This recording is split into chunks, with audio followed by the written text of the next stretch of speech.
Broadcasting live from the Capital OTB studios, this is Racing Across America with Seth Merrow.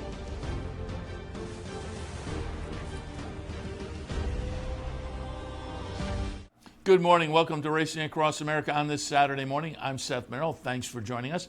Thanks also to our friends at Gulfstream for their sponsorship of this program, some of the other programming and events here at Capital OTB. Again, thanks to Gulfstream for their support. This morning, a little bit later on, we will be joined live by Bob Ehalt, writes for Bloodhorse, America's Best Racing and more, covers New York racing and beyond. He had an article covering the Gotham from last week. So we'll talk a little bit, get some of Bob's impressions from last week's three-year-old action. Also, he has an article up now looking at the Rebel down at Oaklawn, some thoughts there as well. That's a little bit later on. Also, touch base a couple of interviews yesterday. Coming up a little bit later, Ken McPeak, the trainer of Swiss Skydiver. Last year's three-year-old filly champion makes her four-year-old debut out in Southern California later this afternoon. Talked about that and more with Ken McPeak.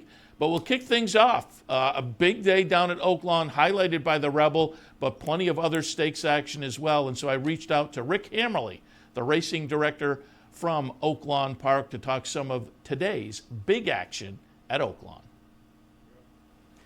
Happy to be joined now by Rick Hammerle. He's the racing coordinator down at Oaklawn. They have a very big day scheduled down at Oaklawn Park. Rick, good morning. Good morning, Seth. Always a pleasure to talk to you. Now it's from Hot Springs, from Hot Springs to New York. Absolutely. And I actually, I said I was going to say for once, I think we had a worse winter than you did.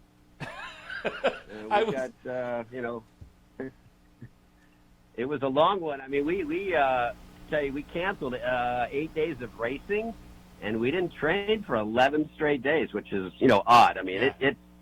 This isn't Hawaii here during the winter time by any means, but it rains a little bit here and there. But we got caught in that vortex, that polar vortex, and boy, I mean, the town shut down for a while.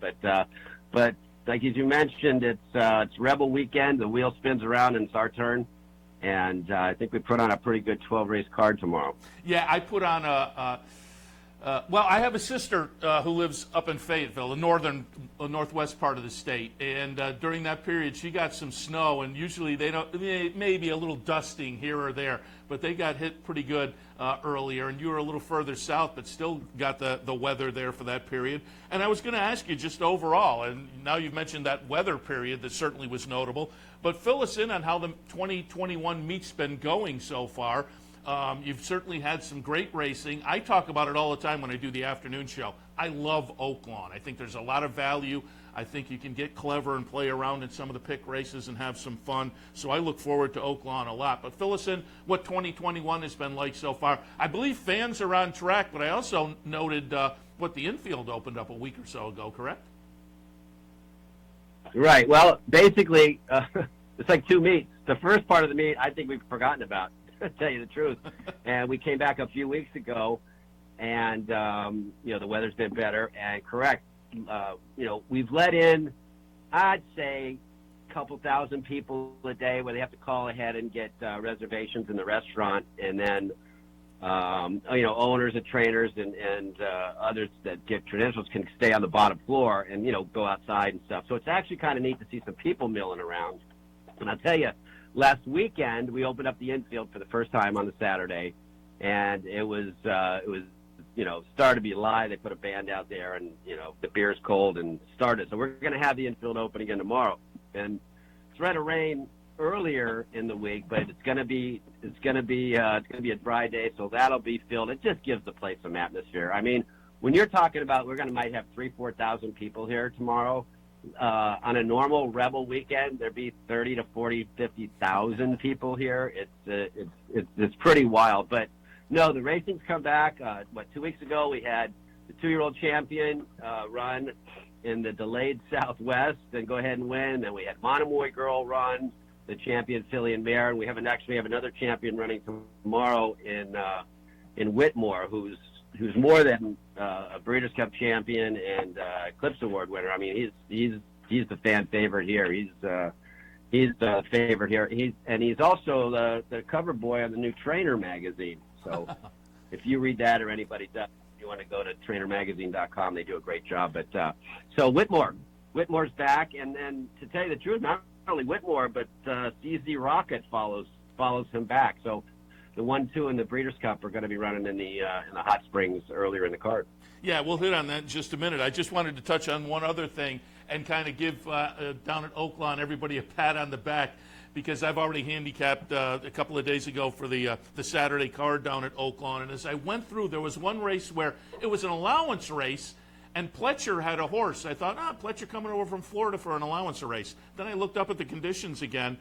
$105,000 purse in the allowance race. There's another allowance race on the card with a $106,000 purse, and there's a maiden special weight event with a $93,000 purse. So good job down there at Oaklawn.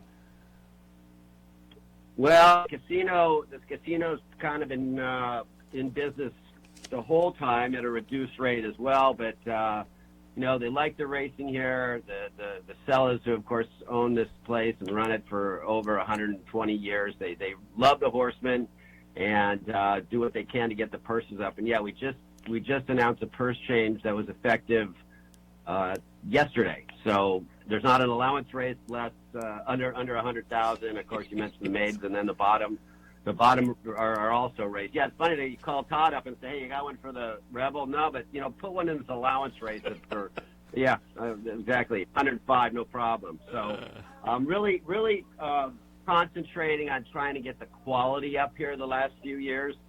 We have a great crew of local horsemen here. They come here to run. I tell you, I mentioned earlier, we didn't train for 11 days, and we couldn't because the track was frozen. Yeah. Not one complaint by an owner, by a trainer, nothing. We opened up the track the next day, and we ran 2 days later, and I don't know where else you could do that. So, the horsemen love it here. They run, and it took me a while to get used to it. I mean, this is my second year here. It's a lot slower than the big city, but the people are friendly, and like I said, they love to run, and horse racing is definitely king here in Hot Springs. Yeah, as they say, I have a sister in faith, though, so I was lucky enough to get down there a few years back and spent a couple of days down there, and it's nice. For folks up in our area, it's very Saratoga-ish, the town, completely into the race game, and it's just a lot of fun, and a lot of familiar names down there. When I pulled up the trainers list, Asmussen is on top, Diodoro, Brad Cox, familiar jockeys as well. But Rick, let's get into the racing. Let's start with the big race on Saturday afternoon, the Rebel. While we talk, I'm going to pull up the San Vicente from February 6th at Santa Anita. Concert Tour will be the winner here. Number 6 horse beating Freedom Fighter. Concert Tour is interesting. Caddo River off the Smarty Jones win for Brad Cox clearly is going to be the one to beat. He was just phenomenal that day in the Smarty Jones. But I will add, as we watch the stretch run from Concert Tour, I did for our podcast yesterday, I did a trivia question, and I said, of the last 12 runnings of the Smarty Jones, how many has Bob Baffert won? He's won 7 of the last 12 Rebels. So I tilted a little towards Concert Tour, but Caddo River, very interesting. What are your thoughts on the Rebel? Well, being a California boy, been around here and there, but every time you try and look the other way, you get burned. I mean, all these races, they start and end with Baffert. You really have to find a way to try and beat him. Like you mentioned, since 2010, he's won 7 of these. Last year was Nadal, and interestingly enough, it was literally almost a year ago to the day. And I remember watching that race in the eerie confines of the empty Oaklawn Park. It was right when we started. I think we went that week with no fans, and I just kind of remember I was outside, and it was you just hear the pitter patter of the horses going by, and it was just eerie. And now this year, we come a year later, and you have a horse that basically followed Nadal's footsteps. Couple starts. I think Nadal did the same thing and won the San Vicente. Concert Tour is doing the same thing that Nadal did, and so coming in. So on paper, sometimes you only won 2 races, it hasn't gone long. You still got to think. Bob's been quoted as he always likes to send his best horse here for the Rebel, and it's proven over the years. So start and stop with him. I mean, not necessarily stop, but look at Concert Tour more than you would if it was another name on that train list. Caddo River. What I like about him is he is on schedule. When they gave him a break in November, the horse is owned by Short Leave. It's Mr. Anthony, John and Anthony, formerly of Loblolly, who's an Arkansan and supports Arkansas racing and always has, and has won a couple Arkansas Derbies himself. This was their plan, to run in the Smarty Jones, skip the Southwest, regardless of when it was run, and come back here in the Rebel. So I like horses that are on plan. So he's obviously ran through the TV in the Smarty Jones. A little tougher here, but he's going to run good. But you know what? This race has some horses in here that look like they might improve. And let's not forget Keep Me in Mind, who was the third in the Breeders' Cup as well. Now he was planned on running 4 weeks ago in the Southwest, which got caught up in the old cancellation game, and I think it was going to be on the 17th, and then it was going to be the next weekend, and then we canceled again. So it was 2 weeks ago. So it kind of threw a little bit of the schedule off. So he opted to wait for here. So he looks like he's a deep closer. I think they're trying to get a little more speed into him so he doesn't hang as far back. But once again, don't worry about that on this track. There are no biases. The races are run pretty true. So you got him in there. And there's a couple horses here from the Asmussen barn, who knows his way around this track, by the way. Big Lake. If I had to pick an upsetter, I would pick him, and I don't know if he's going to get the job done, but I think he'll run a very improved race coming off an allowance score at the fairgrounds. So he's headed in the right direction. And also Superstock, who I think was made out to be a good one.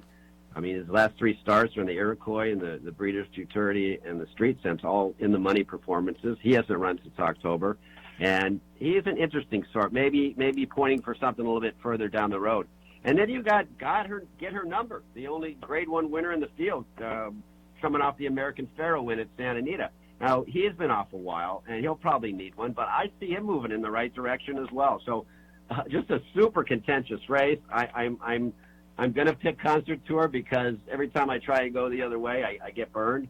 But Bob's here, and his Jimmy Barnes, his number 1 assistant, is on track, and Joel stays on board. And I just think he's going to be controlling out there. And like I said, I like Big Lake a little bit on the other side, and maybe they'll keep me in mind to come up. But keep in mind, these horses are all pointing for the Arkansas Derby, which is next. And I'll tell you what, I started looking at this on a little bit outside the box here. In 2 months here, if you were going to point your horse, you had a nice 3-year-old to Arkansas, you could run in the Southwest, the Rebel, and the Arkansas Derby for $2.75 million. If you wanted to just say, you know what, that's my Kentucky Derby. I'm going to run in those 3 races, February, March, and April, and give your horse a break. I tell you what, it wouldn't be too bad. I mean, that's a lot of money to run for, and then that's why it's proved over the years we get the good horses. Yeah, the Rebel itself worth $1 million on Saturday afternoon, and as you've said, going through it, a really nice field. Let's just hit on a couple of the undercard stakes. We mentioned a little bit earlier the Hot Springs. I'm going to pull up the King Cotton from earlier in the meet. I've always liked Boldor. He'll be the number 5 horse here. 7 Nation Army is underneath running second, but Boldor comes back on Saturday. And as I say, I've always liked the Asmussen horse. I may be knocking my head against the wall, though. I'm taking a little bit of a pop against Whitmore. But as you kind of alluded to, and I said it earlier when we put together our stakes preview show for this week, I talked about Whitmore and said he's a sentimental favorite down there, and you can see why. An 8-year-old seasonal debut coming off the Breeders' Cup Sprint victory, 9 for 14 at Oaklawn. So, again, just looking forward to watching Whitmore as kind of the story horse. But I tilted slightly towards Boldor. What are your thoughts on the Hot Springs? Well, for those of you thinking that they're trying to maybe give Whitmore one, he's won this race 4 years in a row. So we can put that in your pipe and smoke it. He's like the cone of gold of Arkansas. So this will be he'll be going for his 5th straight win in the Hot Springs, and then of course we'll move on to the Count Fleet on Arkansas Derby Day. So he'll be full of himself. And you know what, CZ Rocket, who was claimed out of this meet last year for $40,000 by Peter Miller, won on an absolute tear. He took him to Keeneland. He took him to Churchill. He won a $50,000 claimer there, and then nothing but allowance and stakes races after that, of which he won every single one of them except the Breeders' Cup, and he finished second. So he's back. Returning is like he's back. So he's coming here, and although he's never won here, he was here. So I expect a big effort out of him. You mentioned Boulder. He beat Seven Nation Army, who incidentally raced yesterday in an allowance race, and was looking for him to run a little better than he did. So whether that means anything. He's on the Rail Flagstaff, who had a bad break in last year's Count Fleet and had to come from the back, which he's not accustomed to. Ran second. He had his little tightener last time in the King Cotton. He could be very, very tough, although it's been a while since he's won. You got Mr. Jägermeister, who you need to watch out. This horse is nothing but speed. Got run down late in the King Cotton, and didn't really give it up. Just got run by. So he's had his tightener. So I would definitely put a little Jägermeister on the ticket for sure, because he's going to get to the front. It's going to be hard to run down. So I like CZ Rockin' a little bit in here, along with Mr. Jägermeister. Nice. All right, finally, there are a couple more stakes on the card that we aren't going to hit on, but finally let's take a look at the Essex, because nice field of handicap runners in here. And I'm curious to know what you did with Tax. While we talk, I'm going to pull up the 5th season, and number 4, Silver State, is going to get it done, just barely get it done. But it's an Asmussen runner coming off a stakes win at the track. So I tilted slightly towards Silver State, but I kind of drew a line through the Pegasus for Tax. I put Tax right underneath. What are your thoughts on the Essex? I kind of did the same thing. I like a little. I like Silver State. He came into his first stake race of the year last year, the 5th season. Was hot on the board as soon as they opened up the betting, stayed hot, and showed why. Came down and run down a very, very game hunk of burning love on the front end. Harper's first ride made a lot of cash there in Maryland for Claudio Gonzalez. He's having his first start here for Robertina Diodoro. He's been off a little bit, but I'm anxious to see how that goes. I kind of like his style here. Throw out the last one. Obviously, there's a lot of throwouts out of that race. Seems to fit this right. I mean, this is an ungraded race. It's like the $500,000 allowance race. But I think Harper's first ride is gonna run well, and I do like Silver State too. So, and let's not forget last year's winner, Night Ops. Now, Green Light Go. Interesting. He was in and out of an allowance race. He supplemented to this. He's working great here. He wants another one who's had a little prep here. He hasn't beat his elders yet, but he's doing very, very well and has the right style for this too. So at a little bit of a price, I could see him running in the money for sure. Yeah, I didn't know what to do with him. Early in the career for Jimmy Jerkins up at Saratoga, obviously in the Saratoga Special back in 2019, it seemed like he had some promise. I wasn't quite sure what to do, but if you get a price, I agree. He's certainly playable. Rick, we appreciate the visit. We'll let you go, but again, appreciated the conversation about the Saturday card at Oaklawn. And again, congratulations to everybody down there on another good meet. It's been fun to follow, and we will check in again. Well, appreciate it, Seth, and hopefully I'll be able to see you in Saratoga this year. I've got plane and hotel, so hopefully they're going to be open this year. I hate missing that meet, that's for sure. Yeah, I'm knocking wood. I've been doing it for 8 months now. I think I'm getting a good feeling that things can maybe be back to close to normal. And if you're up there, we'll pull you over and on the backstretch TV set, and Vic and I will have you in on Sunday morning. Love to do it. Love to do it. Everybody, cash some tickets this weekend. Thanks, Seth. Appreciate it. Rick Hammerle from Oaklawn Park, the racing coordinator. Big day, highlighted by the Rebel on Saturday.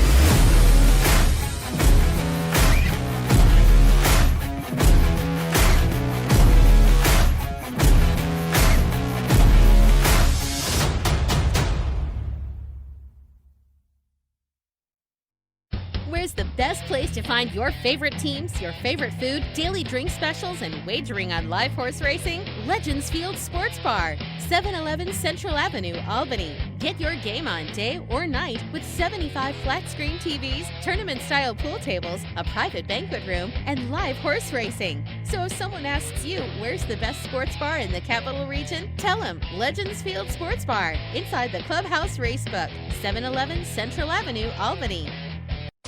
Capital OTB is now streaming live on Roku.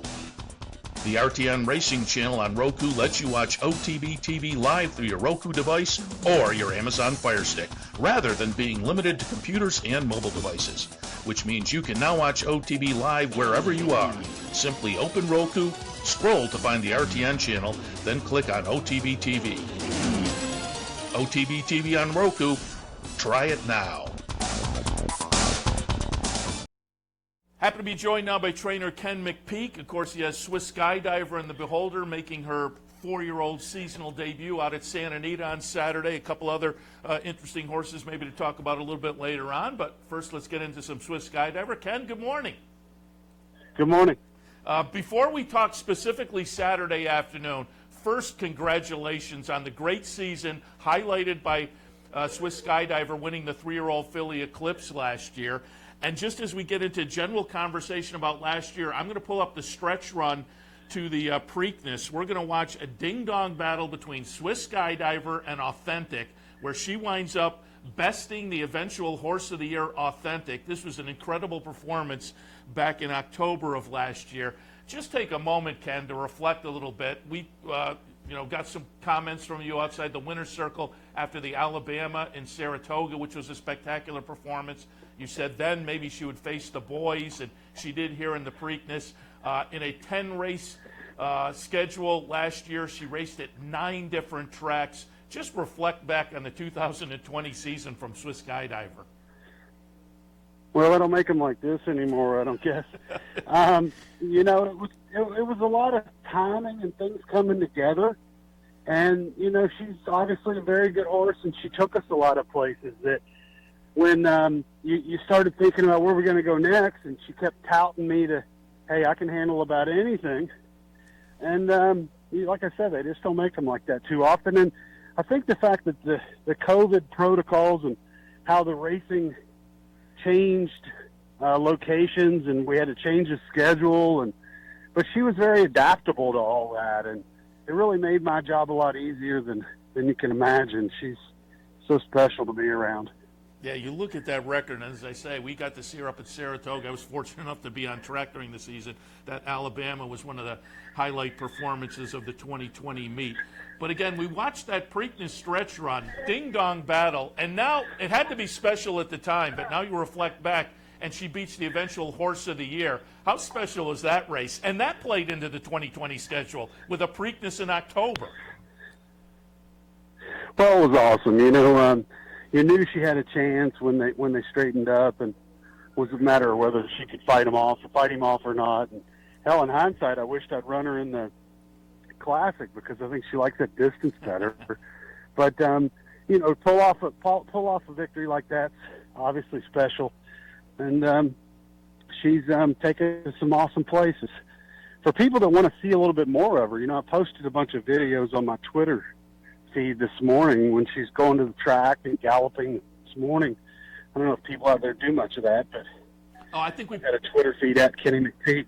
Yeah, it's pretty interesting. Yeah, we have your Twitter handle up, and in fact, we pulled up the video of her out galloping on the track this morning. We're showing it right now.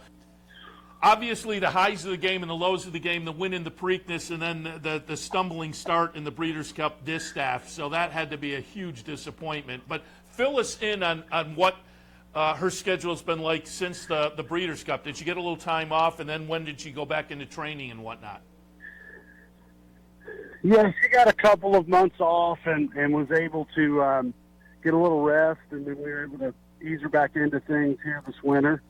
And, the lows are part of it, It's a game of, kind of a Ferris wheel. Sometimes you're on the top and sometimes you're on the bottom, but you really aren't allowed to complain or even, well, Pat Day told me years ago, don't get too high on yourself and don't get too low. It's a humbling business, and you've got to, unfortunately, handle some average horses that go with some very good ones, and it's something you get used to some extent, but at the same time, sometimes you don't. Yeah, no, it's competition like all sports, and anybody who's played sports know you have to have the mentality to live with, but you don't like the losses, and it's that disappointing Breeders' Cup distaff, certainly. But then she winds up with the Eclipse Award at the end of the year, and you had the nice Alabama, the nice Preakness, and the other nice wins last year. So, again, congratulations on the great 2020 season. But now let's get into Saturday afternoon. We just saw her out on the racetrack at Santa Anita. So how has she made the transition? How's she feeling the track? But more importantly, I want to go back to last week, the 58 workout at Gulfstream Park. That had Twitter blowing up. I know Mike Welch down there gave a rave to that workout. Give us your thoughts on the workout last Saturday down at Gulfstream in prep for the Beholder. Well, good horses work on a different set of numbers than average ones, and she just does that kind of stuff easy. And, I wasn't real thrilled with the 58. A horse in the middle of the turn hooked up with her by accident, and she just went into fight mode. And Robbie was sitting still on her, but she wanted to go with that other horse. And you get a champion sitting there, and it's hard to keep her from doing what she wants to do. But it wasn't scheduled. My directions was to go in a minute, but came out of it good and seemed to be jumped right in the feed tub that morning and that afternoon. So we went ahead with our plans. Very good. And when did she get out to Southern California? Again, we just watched that video of her galloping on the track. When did she get out there, and how is she taking to the Santa Anita surface? She got out here Tuesday night, and they've had storms here, so that the racetrack was closed Wednesday and Thursday. And then today it's finally open. So she missed a couple of days training, but so did everybody else. So we got her good gallop in her today. She was happy to be able to go out and stretch her legs, and she's ready to go. What was your thought process in selecting the Beholder and shipping out to Southern California? Well, I've got the other very good filly, En Voutante, who's pointed towards the Azeri at Oaklawn, and her talent level's up there too. Her race in the Fall City was pretty amazing last fall, and she's not top level by any means. She keeps she kept with Swiss Skydiver on a regular basis. She's certainly not the marquee name that Swiss Skydiver's become, but she's a very good filly, and I think you're going to see her have a fantastic year in her own right. Yeah, I'm going to hit on her in just a second, but before we do that, let's just wind up with Swiss Skydiver and your thoughts and your expectations for this afternoon in the Beholder. Yeah, it's a little tricky. I mean, the one post is a little tricky out here, but she did win from that when she ran here prior. And this race breaks really close to the first turn, so you've got to get away clean. But we'll leave that up to Robbie, and let's see how the race unfolds. It's not an easy race, and it's really she's not beating older horses, so she's got something to prove, and hopefully the race unfolds for her. But like I said, there's no givens, and it is the first race of the season. Last year, her first race of the season, she was fifth, and then she went from there. So it'll be interesting. Our expectations are, she'll run well, and hopefully she wins. Looking forward to it. Again, the 4-year-old debut of Swiss Skydiver in the Beholder, and hopefully we'll see her up at Saratoga. I'm whispering a little bit. See her up at Saratoga later this year. But let's go over to the Azeri and En Voutante, as you mentioned, because I did pull up a replay of that Fall City. Pretty much on the front end there, the fractions were very reasonable here. The race just before the Remington Park Oaks, she kind of stalked a little bit and then pounced late. So 2 for 2 in the last 2 starts, but hasn't been seen since this win in the Fall City. This race on Saturday, the Azeri, with only 5 horses, kind of interesting. It looks like some early speed. The pace scenario looks like it's going to be very intriguing to see how it plays out into the first turn in the backstretch. What are your thoughts for En Voutante Saturday afternoon in the Azeri? Well, the best races come underneath Brian Hernandez, and Brian rides a lot for me as well. And we'll leave that up to Brian. He's been real successful on her, and he'll have to try to figure that pace out on his own. But I'm sure he'll do that.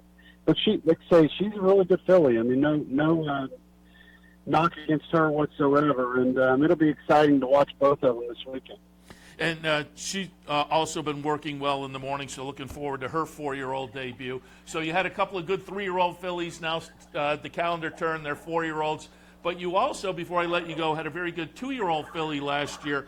I'm interested to hear a little more about Simply Ravishing, what the plans are for her. While we talk, again, I'm a homer. I like to pull up the Saratoga races. So I pulled up the P.G. Johnson from September 3rd. Simply Ravishing is going to be the number 7 horse here in the off-the-turf P.G. Johnson. Give us, I see that Simply Ravishing's back on the work tab. Give us your thoughts on what she has in store for her in the 3-year-old season. You know, this is a very, very, very talented filly. We're right now pointing her towards the Gulfstream Park Oaks. And there's a chance we'd skip it and go to the Ashland, but right now we're planning on the Oaks. And she's worked the bullet last week too, going a half, and she's a filly that sky's the limit on. You know, by low band that young stallion by Uncle Mo, but this filly, maybe we could check that Kentucky Oaks box. I've been third in the Kentucky Oaks 3 times. I'm sorry, second 3 times, and she's hopefully a filly that can get that done. She's got that kind of talent. Yeah, she certainly flashed that in the 2-year-old season, so looking forward to her return, too. Ken, appreciate the conversation. You're taking the time. You know, it's a big weekend coming up with horses like Swiss Skydiver and En Vuitton, so we appreciate the time. We wish you a lot of good luck, and we'll talk again down the road. All right, sounds good. Thank you. Appreciate it. Ken McPeak, Swiss Skydiver in the Beholder, En Vuitton in the Azeri, coming up on Saturday afternoon.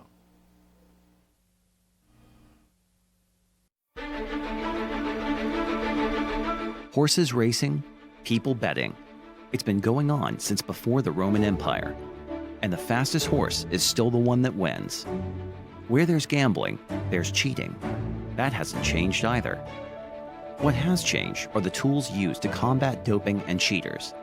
Today, professional horse racing operates under an aggressive anti-doping program, testing labs on par with the Olympics, and standards tougher than human sport. For 85 years, the Association of Racing Commissioners International has fought for safe horses and honest sport. ARCI standards form the basis for the rules of racing. Today, they call for a new expanded program to protect all horses, young and old. To join with them or learn more, visit arci.com.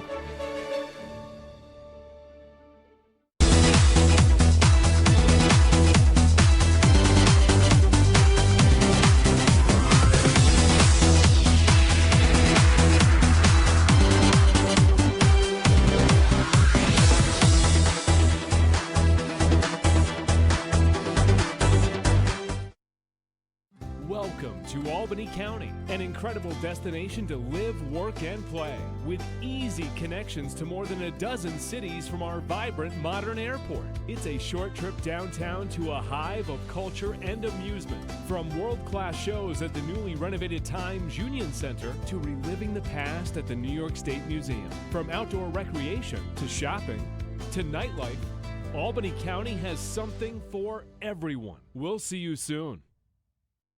Welcome back to Racing Across America on this Saturday morning. As promised at the top of the show, we are joined now by Bob Ehalt. You can find his work in the Bloodhorse, America's Best Racing, and beyond. Bob, good morning.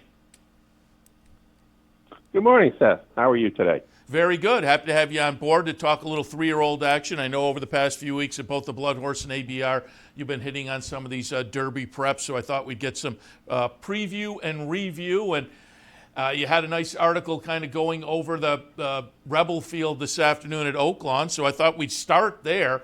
And I pulled up a replay of the Smarty Jones. We're going to watch Caddo River, the number 7 horse here, just dominate. But I said, I had Rick Hammerle on earlier, and I said, you know what, I'm tilting towards Concert Tour on Saturday afternoon because I did a stat for the podcast we have. I tossed out a trivia question, and I asked, of the last 12 Rebels, how many has Bob Baffert won? He's won 7 of the last 12. So I just couldn't get past Baffert. I use Baffert over Caddo River. I think Keep Me in Mind is interesting for Robertina Diodoro. But what are your thoughts on this afternoon's Rebel down at Oaklawn? Well, I'm going to go. I agree with you with Baffert. This is Baffert's race. But I'm kind of leaning towards his other horse, Hoser. Okay. I mean, I just kind of think, or Hosier, I'm not sure of the right pronunciation. But anyway, I think that horse could be the one to watch because I get a feeling, looking at the speed that Concert Tour has, I think he and Caddo River have to go at it early.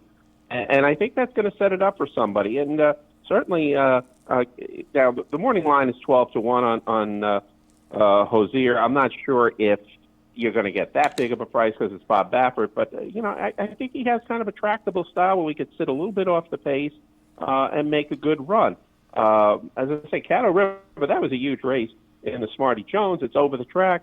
But, I've never got the feeling from Brad Cox that, this horse is in the same caliber as Mandaloon and Essential Quality. So I'm thinking if we might get a good speed duel between Caddo River and Concert Tour, he could set it up for a horse like Hosier. Also, I'm looking at the long shots because, Keep Me in Mind is certainly a horse that should benefit from a fast pace, but, he's had some training setbacks, trying to get ready for these races.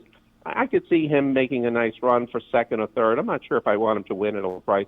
I'm looking at another long shot in the race, Big Lake. Steve Asmussen's horse, who's won his last 2 starts at the fairgrounds. Times are pretty good. He's got a style that he should benefit from a quick pace. And Ricardo Santana, Asmussen's go-to rider, has taken Big Lake over Super Stock, who's a little bit lower in the odds at 6-1. Big Lake is 12-1. Santana's on the longer shot, and Super Stock I think is a good consistent horse, but he's going to be fresh. He hasn't run since October 25th. He's got the outside post. He has some speed. So I think, too, he's going to be up there pressing that pretty quick pace. Yeah, and as you're talking, I'm looking and kind of laughing and thinking, you know what, I'm going to have to box up the 2 and the 3 in the exacta because we'll all kick ourselves after the race if there's a Baffert Asmussen exacta that pays like $150. But they have the other 2 horses in the race that are the shorter price that'll take the action. Big Lake and Hosier, I think, will get off at prices. And as I say, I'm going to back myself up a little bit with those 2. Yeah, and, when you look at this race, you kind of wonder, okay, are they maybe bringing in rabbits to run with Caddo River? But I'm not sure. It doesn't look like those 2 have the profile of being the rabbit. And certainly I would think Hosier, I don't know for a rabbit. I mean, those guys, those are the connections from Authentic that are buying $20 million worth of yearlings for Bob Baffert every year. I don't know if they're going to say, all right, use our horse as a rabbit. So I kind of get the feel. I think, as I say, those 2 horses could be interesting in this race. Yeah, it's going to be a fun race, and those 2 do add a little bit of intrigue as well. All right, let's go back to last week because, again, you had a nice recap of the Gotham and Bloodhorse, and you're based in New York for the New York action as well, and I'd love to get your opinions on Weyburn. We're going to watch the stretch run here. I did not use Weyburn. I was not alone there, 46-1, but it's easy to root for Jimmy Jerkins. And this was a gutsy performance because he gets passed by the Chad horse Crowded Trade, and then Weyburn comes back and gets the victory. Highly motivated. The shorter price of the Chad horses gets up to run 3rd in here. But this was a nice performance from Weyburn. And more importantly, or more interestingly to make the story, I guess both of the top 2 finishers were scheduled to go in an allowance race on the day that didn't go. So they wound up going in the Gotham and running 1-2. Yeah, and I think that's very revealing. Now, again, when you got to keep in mind the connections. Like after the race with Weyburn, there really wasn't a sense that, well, we've got a Derby horse, we've got Derby fever, we're going. I mean, remember, you got to look at the bloodlines of Jimmy Jerkins. His father, Alan Jerkins, the giant killer, so 46-1 fit there for Jimmy. But Alan Jerkins has never one to really have classic horses. He was more about taking his time and having a good horse with a long career. I think the Gotham it's just a strange fit into the series because you went the 1.8 miles and you asked these horses to go a mile. Now they're going to go the 1.8 miles in the wood on April 3rd. I thought it was a very good performance. I think those horses have some future. I'm just not sure if the future's going to include the Kentucky Derby with those horses. The final, they needed almost 26 to come home. So I'm not. I think they're going to be very good horses. Maybe there'll be a Preakness horse coming out of that field, but I'm not sure about the Derby. Highly motivated, the favorite did have some problems at the start. There was a little bump toward the where the gap ends with him, but Javier, after the race, Javier Castellano said no, that didn't bother the horse. So again, he looked okay. Again, not great. Nobody in that race, I thought, screamed out that, yes, I want to go 2 turns, I want to go the 1.25 miles.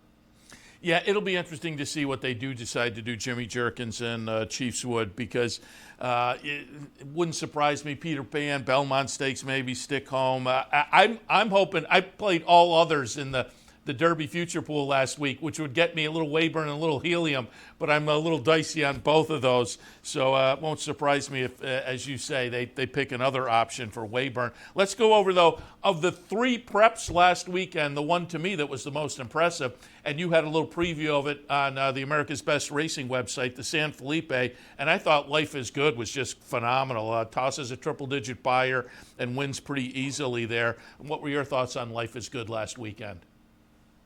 I think that was a very impressive performance. I mean, there was a bit of the drifting, but look, Bob Baffert will correct problems like that. I didn't get the idea that was because the horse is going to have some distance limitations.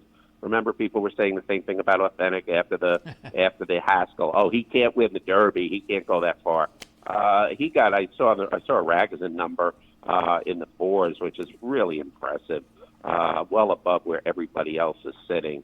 Right now, he definitely is the horse I think to beat, given the connections, given what he's got. Again, he's a speed horse, but lately, ever since they kind of got rid of those sprinters because of the point system and such in the Derby, speed horses have been doing very well in the Kentucky Derby. So certainly, that was certainly the most impressive performance. Yeah, you could read some trouble into it if you want. I'm going to have faith that Baffert will have that horse ready for a big effort on the first Saturday in May. Yeah, you make a great point about the point system, and for folks who are new to the game, they may not remember, but before we had the system that kind of has weeded out the more sprint-oriented horses, but there used to be, every year you'd wind up with 1 or 2 horses who may go out there and just set a crazy pace, and that made it hard for horses that were legitimate in kind of quality speed. The cheap speed would go out and burn them out, but now with the point system, it's a little bit different, and so folks who are maybe new to the game, that's worth kind of plugging into your equation as you look back historically at how speed horses have done in the Derby. Yeah, I think that's a very valid point. It kind of falls into that category of, people think it's about a quarter, you can't get the distance, you can't be on the lead. Yes, you can. If you get the right pace, and sometimes you get out front, you get yourself out of trouble in a race like the Kentucky Derby. We were talking before we went on the air about the Tampa Derby as well, and I think we were both of the opinion.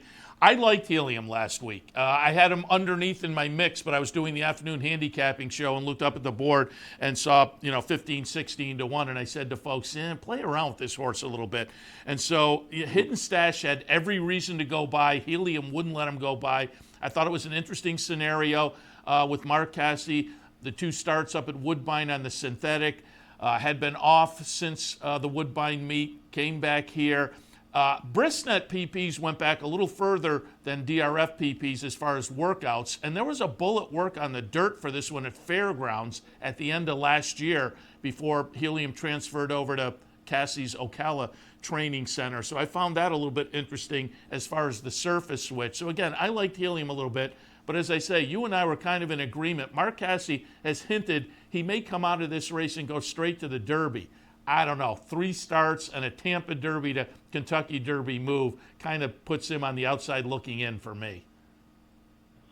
Yeah, I'm a little confused by that. I mean, because I think there was a problem with races like the Tampa Bay Derby in the past where they had been in a different spot and you were kind of in no man's land. Now you're kind of in a position where, you can prep 4 to 5 weeks before. Like, if he wants, he can go to the Florida Derby and get 5 weeks to the Derby.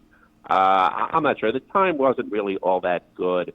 It was the kind of race that horses are getting like in their penultimate prep for the Derby. You know, he still has to come forward a bit. Is he going to come forward through training? Maybe. I don't know. I don't think so. There was a horse on the undercard, Untreated, a horse that debuted for Pletcher and Team Valor. His time was, I think rated nearly as good. So that was a maiden. Now, he did win the maiden race by almost 9 lengths, but still, I'm not sure about that. I'll probably let that one beat me. Yeah, as I say, I bought an all-others ticket in the future pool, and he would be in there, but on the scenario, I don't have much confidence. Bob, again, you based down in New York and cover New York racing a lot, and so I thought I'd tap into your thoughts as well and see if you've had your ear to the ground, as it were, and any news coming up as far as NYRA and plans for summertime, spring, summer, Belmont, or summertime at Saratoga. I get my jab a little bit later this afternoon, so I am kind of thinking as the news has progressed over the past month or so as far as vaccines, I'm now feeling kind of optimistic about the summertime. But this is a very fluid situation, certainly. But what do you hear at this point? Well, I think the key thing to keep in mind is it's not really NYRA's decision. It's going to be mandated by the state as to what they're going to allow them to have. Right now, they are allowing them to bring people in, to bring owners in, licensed owners and such. You do look at they are letting people into other venues, and I think as the summer goes, especially the fact that you have the Yankees and Mets, if these numbers really dramatically start to drop, I think they're going to make it a lot more open for the sporting events, especially in an open-air venue. I think NYRA's probably hoping for somewhere maybe 8,000 to 12,000 people at Saratoga if they could get the state. And I think the key part there will be, again, what the state is allowing. I know this is what NYRA is focusing on. There's definitely not going to be any fans at Aqueduct during this meet. They had talked about Belmont, but I think they're realizing the effort you have to put in to get fans at Belmont Park with the cleaning, with everything set up, with the workers and everything. For the small amount of fans they get other than Belmont Stakes Day, probably not really worth the big push. They might bring in a more limited number of fans if they could get approval. But the big thing right now is I think they're pushing for Saratoga. They're working to get all of their protocols in place and set up things where they can have maybe 10 to 25% if they could get that approval. And then the Belmont, they're going to, I'm sure, for Belmont, they're going to try to get, again. Did we lose Bob? Well, Bob was pretty much wrapped up anyway. That was the last question I had for him. So, again, appreciate Bob Ehalt. You can catch his work in Bloodhorse, America's Best Racing, and other venues as well. So we appreciate Bob's thoughts, again, on this afternoon's racing, a little recap from last week. And I agree with them. It's kind of more what New York State is going to allow, and then NYRA will go. I would guess NYRA probably has a bunch of contingencies at this point because, as I say, I think this is completely fluid as far as the vaccine situation, which at this point, the federal government is saying everybody who wants a vaccine will get one by the end of May, which I think, once again, I knock wood, bodes well for the summertime and the summertime at Saratoga. But it will still, be, I don't think it's going to be a light switch turn on kind of thing. Oh, end of May, everybody who wanted it got their vaccine. Let's all go back to normal. I don't think it's going to quite work out like that. But I think there is the potential for some sense of normalcy as we get closer and closer to Saratoga. But again, it's not going to be NYRA's decision. They're going to have to follow the guidance that the state government puts out, which right now, for folks who aren't familiar, it was within the last month or so that they did allow athletic venues and event venues to have a certain capacity, particularly an outdoor venue. I mean, they did the the Buffalo Bills games, they had the experiment where they had limited folks there, which I think kind of based on that, they made the decisions that, okay, these are open-air venues. So I'm relatively certain there will be some level of fans at Saratoga as opposed to last year. It's just going to be, as we get over these next couple of months, how will that, expand or be kind of taken care of. But we'll keep our ear to the ground. We will keep you informed. And as I say, over the past couple of weeks, I've become more and more optimistic. Just before we wrap it up, wanted to pull up the Kentucky Derby leaderboard that came out late last Saturday after last Saturday's prep races. And if we look at the cutoff of maybe, I'll go down to 34 points. I'll go down to number 5 on the list. I'm not sure whether 34 probably gets you in, but I wouldn't say it's a done deal. But that means that 6 horses are in, as it were, points-wise. Greatest Honor has 60 points. Life is Good, 60. Mandaloon, 52. Helium, 50. Wayburn, 50. 50, I'm reasonably certain, gets you in. Medina Spirit has 34. Essential Quality has 40. There may be a little more bubble. I would think 40 probably gets you in as well. 34, maybe a little more questionable. Then from that, you go down to number 6. It's Midnight Bourbon at 26. Proxy at 24. They feel good. They're going to have to get some points coming up. They'll both be next week in the Louisiana Derby. Hidden Stash is at 22. He came out of that second place finish in the Tampa Bay Derby. And whereas I say Mark Cassidy is saying Helium maybe straight to the Derby, Hidden Stash is considering the Bluegrass, so can put a few more points in the holster for that one. But as I say, there's probably 5 horses that are kind of sure things. Well, I say that. Helium and Wayburn with 50 points, neither of those horses are nominated. So they still have a chance before the end of this month to get a late nomination fee in, but they will have to do that to guarantee themselves and decide we're going, we're not going. But they're among the top 5 now with 50 points or more, which, as I say, you would think that gets you into the starting gate. Mentioned on the stakes preview the final odds for the Kentucky Derby future wager, but if you didn't see the stakes preview, the last future pool, I took a little pop with All Others, as I mentioned with Bob, and when I played, there was maybe only a half an hour left, and All Others was about 10-1. Closed at 7-1, so it took some action. But 2 of the winners on the weekend would be All Others, Wayburn and Helium. So the 7-1, I'm perfectly happy with the 7-1 for All Others. Amongst the shorter prices, amongst the single digits, it was Life is Good as the favorite at 2-1 when the future pool closed last week. Essential Quality was 5-1. Greatest Honor was 6-1, and they were the 3 single-digit prices in there. Caddo River, who goes this afternoon, closed at 16-1, short price there. Mandaloon at 17-1. Brian Etto and I were talking last week, and when we talked last Saturday on the Handicappers Report, Mandaloon was about 16 or 17-1. And I said, I don't know. I think you want 20, 25-1, 30-1. And Brian said, I don't know. If Mandaloon wins next week in the Louisiana Derby, you're going to get a shorter price than 16 or 17. And, if you grab the 17-1 and Mandaloon wins next week, I think you're feeling probably pretty good that you have a potential $36 ticket in your pocket. So I can't disagree. The 17-1 was probably a decent little price for that one. Proxy at 41-1 offered some value. Concert Tour, who goes this afternoon at 17-1. Prevalence, who, the pool closed last Sunday. Prevalence had the second start of the career this week and won. It was not as eye-popping as the career debut, but Prevalence closed at 29-1. So there were some opportunities in the pool last week to play around, and if you had some opinions, maybe get a little bit of value. All right, we will wrap things up for this edition of Racing Across America.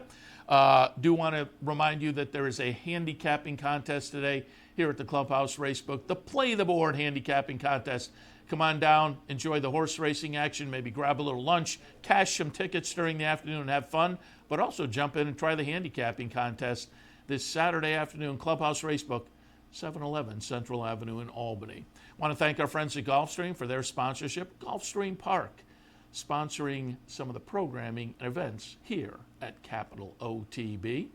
I am going to typically, I'd say, I'll be back in a couple hours with the afternoon show, but as I mentioned earlier, I'm getting my jab today. I'm getting my vaccination, lucked into an appointment, jumped on last Wednesday night when they kind of changed the requirements, and there were a couple opportunities, so I snapped one up. So I'll have a little break but before coming back later this afternoon. But I'll be back in for some of that major stakes action at Oaklawn because my vaccination appointment right around lunchtime. So I'm going to head out, go get that, and come back in a little bit later this afternoon for OTB Live. So just note, normally, again, we kick off at about 1 o'clock or so. I'll probably be back more like 2:30 or 3 this afternoon. As I say, we'll take a look at some of that nice stakes action at Oaklawn with that little bit of a later edition of this Saturday OTB Live. But on the Saturday morning, we appreciate your tuning in earlier for the Handicappers Report. We appreciate your tuning in for Racing Across America. Hopefully you got some good information that helps you cash some tickets this afternoon. As I say, I will be a little bit delayed, but we'll see you later this afternoon for OTB Live. You're watching OTB TV, a service of Capital Off-Track Betting.